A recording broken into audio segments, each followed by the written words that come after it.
Hey guys, in this video I'll show you how to customize confirmation email in ConvertKit. Now once you're logged into your dashboard, you can come to the top and either click on Grow and then click on Landing Pages and Forms, or you can create a new one. So we'll click on Create a New and then click on Landing Page, and we should see a bunch of different templates we can select from. I'll choose this one, Academy, so click here on Choose, and then I'll show you how to customize the confirmation email.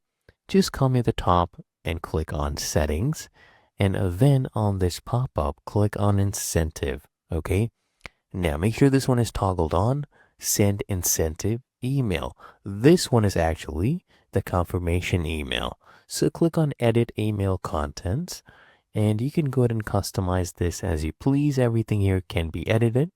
Okay, this one right here, just make sure you save this and confirm your from address.